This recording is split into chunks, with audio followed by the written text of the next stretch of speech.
Okay, now let's take a look at the tech sector. I haven't even been looking at these charts before I do these videos. I'm doing everything on the spot.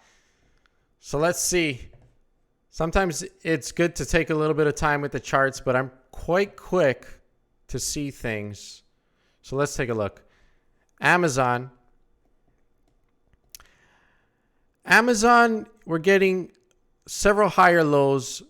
3 days in a row now, we held a higher low on this daily pattern. So you want to see that pattern hold ideally as a bull. Now, it is possible that it breaks, fakes out the bears, and then goes higher. Right now, it might be setting a lower daily high. So you want to be cautious of that because it was on a nice uptrend, but it set this high right below, and pretty much you got a quadruple top. You got this quadruple top where it keeps topping at this area. It's unable to pass. Bulls are trying to make a nice healthy pattern here. A little bit of a bull flag on the weekly, the potential for that. A little bit of a cup and handle potential on the weekly. So keeping an eye here on Amazon, they had the double bottom down here. We're going to want to see, I think we're probably going to get a little bit of a pullback here by the way it looks because we had the upper wick of profit taking today.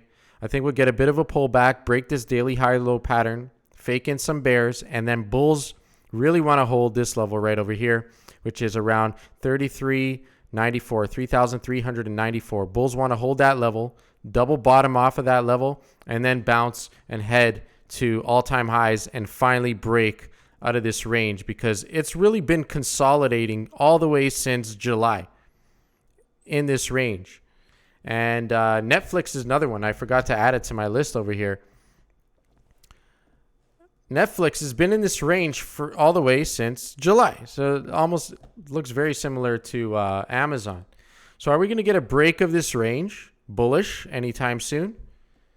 It's close. It's only over $100 to break out of this range. Just over $100 needs to hold above that level to break out of this range and potentially continue higher. Let's take a look at the weekly chart.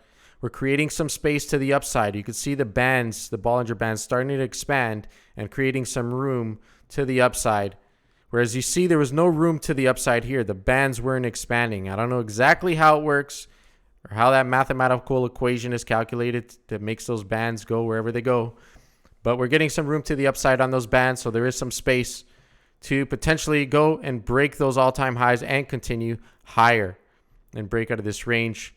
Looking pretty good on the monthly chart. You had that double bottom over here. We got a lot of space to the upside on the monthly.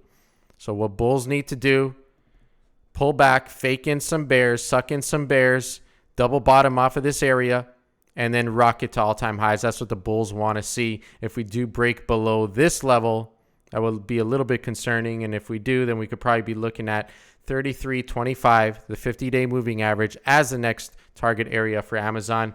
Apple, in a pretty tight range too.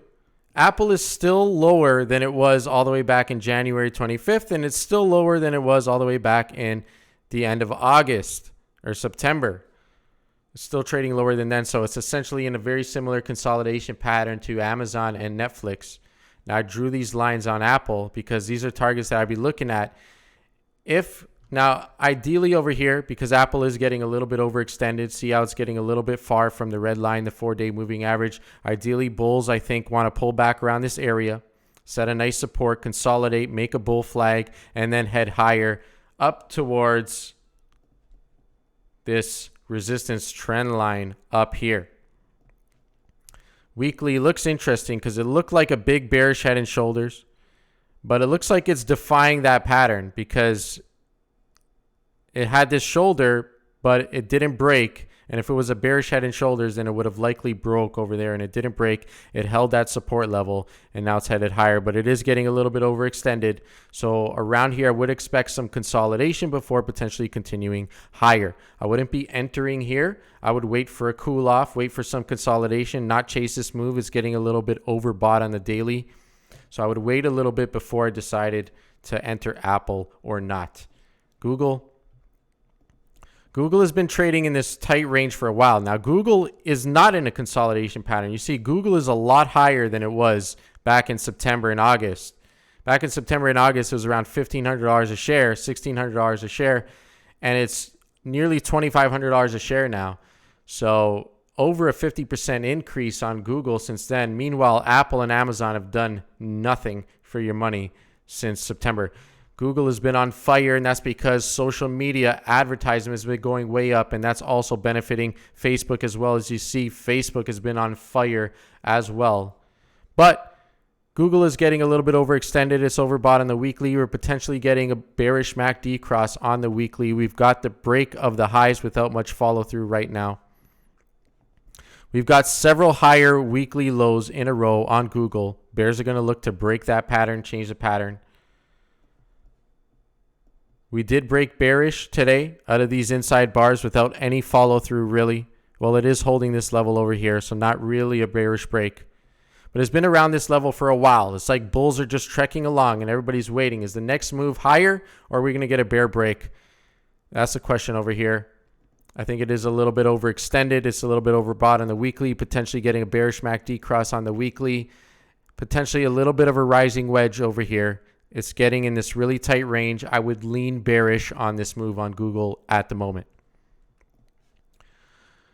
Microsoft all-time high is on absolute fire. Microsoft is higher than it was back in August and September, not as much as Google is, but a good 25-30% higher, which is a good gain.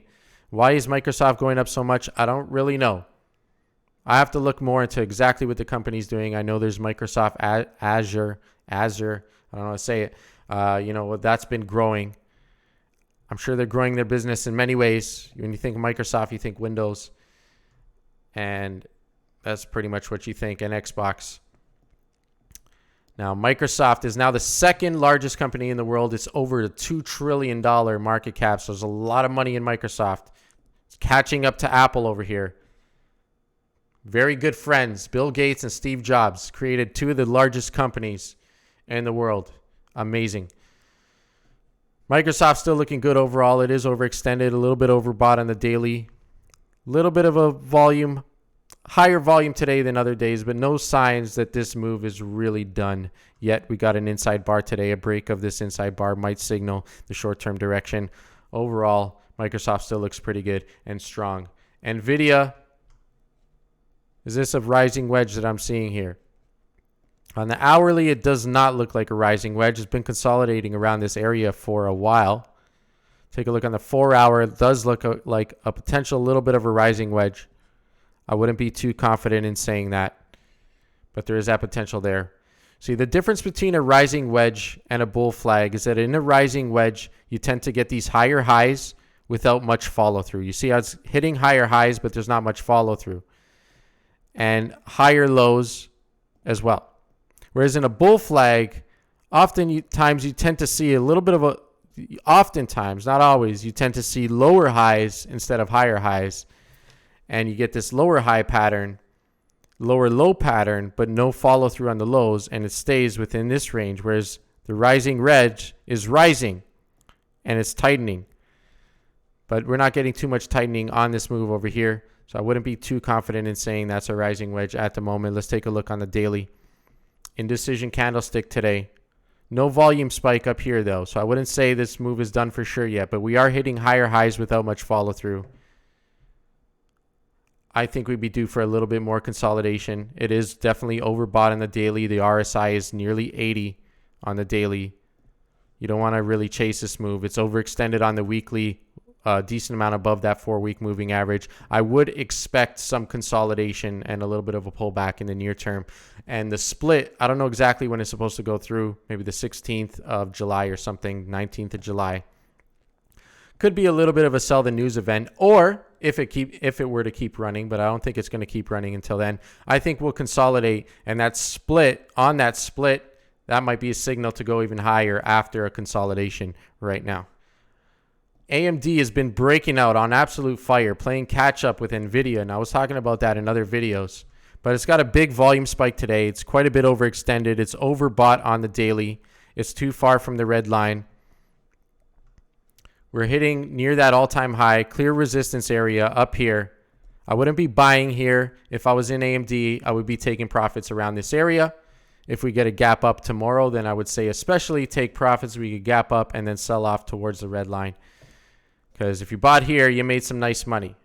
Smart money is going to want to take some profits up here. I would be doing the same. I would not be buying up here. I would not be chasing this move. AMD playing catch up with NVDA, but I wouldn't be buying here. I would hold off on this move at the moment as it's too overextended. Micron, I think there was some news after hours. Let's take a look at the after hours chart. Got a little bit of a sell-off. Nothing too major, I don't think. High to a low of 81. Not a huge sell-off, couple percent. And the chart said it was due for it. Double topped right around this area. Bearish hanging man candlestick, big volume spike. Was already overextended. So keep an eye on Micron Technology. I don't think it'll drop too much tomorrow, though. As the after hours, it was hit a low of around 81, which is right around that 50-day moving average. So if it opens below that 50-day moving average, could be a little bit of a sell signal down towards that middle daily Bollinger Band around the $80 to $79 mark. Be a little bit cautious there. Could be a good buy around $79 or so for a bounce up towards the red line, as the red line is going to be all the way up here. So if we get a sell-off tomorrow, next day we'll probably see a cool-off rebound before deciding the next direction and the move. Intel, slow stock, not too much going on over here. Not following the trend of the other chip stocks. Intel is working on the future. I think they're going to be building new facilities. They want to start manufacturing new types of chips and stuff like that. But they are behind and they've been a little bit slow. So that's why the stock is just not doing much. The market is waiting for news. Not too much going on over there. Twitter, overextended, I would say. A little bit of rising wedge on Twitter, so be a little bit cautious here. Let's take a look. I think I was looking at Snapchat as well. Snapchat looks better to me. I don't see a rising wedge here.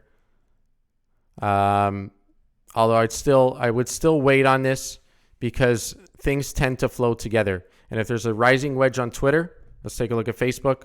Getting a pullback on Facebook, closed below the 4-day moving average. A little bit of a volume spike the other day. We could consolidate around this area for a few days before deciding the next move.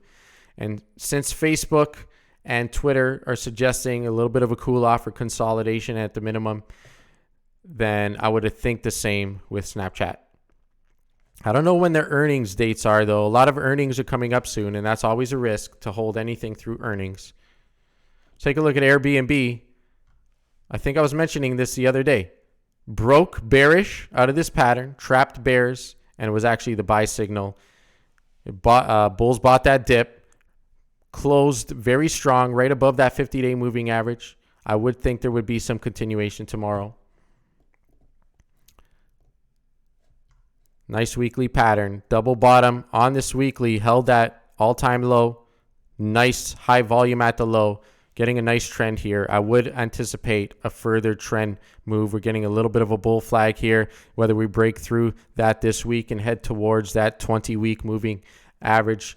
20-week exponential moving average around $160. That's the next resistance area that I'd be looking at on the short-term move to potentially hit tomorrow. If it hit that tomorrow, I'll be looking to take some profits for it before a cool-off before deciding the next direction.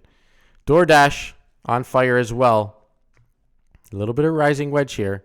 Not totally, but potentially good sign. We got a little bit of a volume spike today on near the lows. Interesting.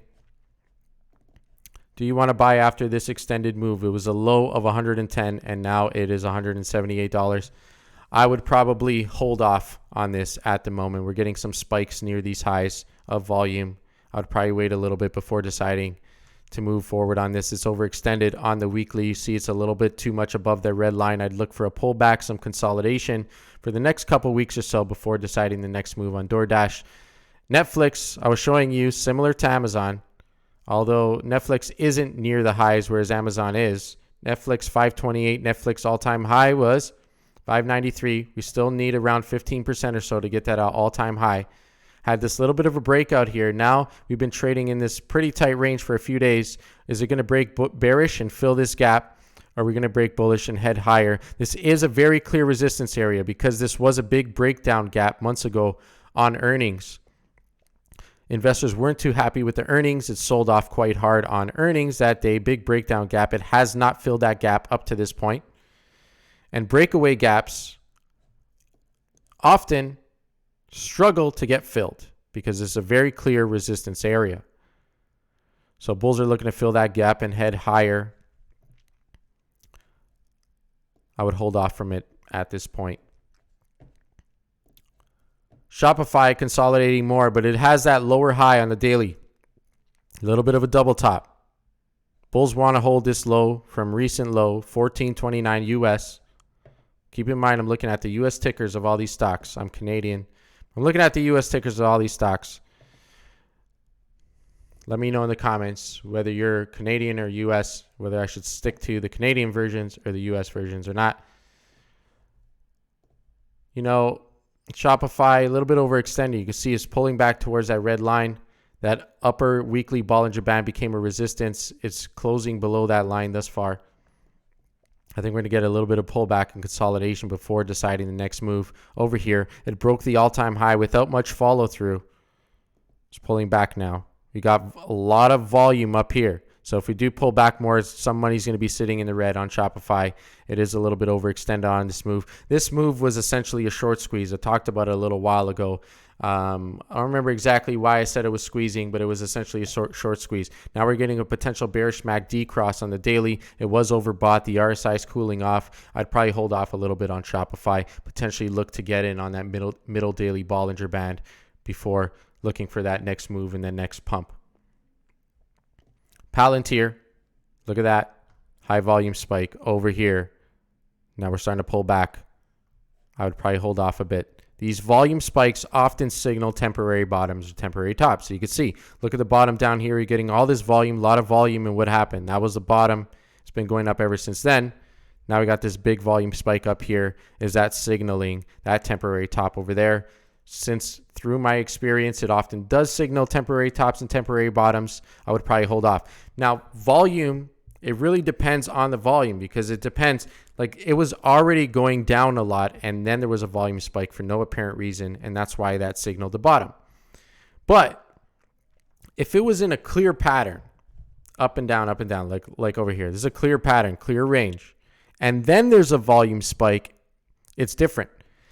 Because this is breakout volume. It's breaking out of this pattern. It needs that volume to break out of this pattern and head higher, and it did. And then before it sold off over there. But you see, look, but when it's already going up a lot and then there's a volume spike, often that signals the temporary top or the temporary bottom. But if there's a volume spike on a breakout, that's different. That will not always signal the top or the bottom or the temporary top or the temporary bottom. Breakouts need volume. Whereas if you're already going way up and then there's a volume spike, or you're already going way down and then there's a volume spike, that's different. That tends to signal a reversal. I'm going to end that with this video here. Let's take a look at LSPD. Big volume spike today, but on the low. Could be a good sign. Inverted hammer, candlestick. Keep an eye on this one. But look at this, weekly. I don't like the weekly. It's overextended because you're buying it here and you're hoping it just breaks out so hard on the weekly. And unless there's a major short squeeze or some major news, it shouldn't do that unless there's big reasoning behind it. So I don't know if there is reasoning or not. Maybe there is reasoning to push it that a lot higher. But right now, if there is no reasoning, I would see it cooling off here. BlackBerry, still trying for this cup and handle on the weekly. Lower weekly highs every week in a row. Not much going on here. Just looks like a dead fish. But it hasn't filled this gap yet, and that's a good sign. Bulls do not want to fill this gap because gap fills, upward gap fills, when they fill it back down, to me, are a negative sign. It shows weakness. If bulls stop it from filling this gap, that's a good sign. I'm going to show you why. AMC. Let me take a look at AMC quick. And I knew AMC was a buy at $5. I'm going to tell you exactly why. Let's get rid of these lines over here. Just getting in my way. Okay. See this huge gap up right here. What was the high of this day? $5.19. Peaked. Big pullback. Where did it stop dropping? Right there. What was the low? $5.26. It did not fill that gap. It would have had to hit $5.19, which is the high of this day, to fill the gap. It did not fill that gap. It held that gap, showing strength. Big money was loading around that area. You see, it was hovering sideways for several weeks before it broke out of that pattern, broke out of that range. The volume picked up, and clearly bulls flew since then. They flew initially. They consolidated again for a while before that next breakout. So when a stock doesn't fill the gap, if BlackBerry is able to hold this gap, it could be a good sign. You would want to see it hover around here for days or weeks. Big boys loading up slowly, not filling that gap, and then a breakout to the upside. That's what bulls are going to want to see. I'm going to end this video now. Thanks for watching. Like, comment, subscribe, share. Check out the course. I got so much more coming for you guys. A lot. It's a lot of work, a lot on my plate, but I want to make everyone happy.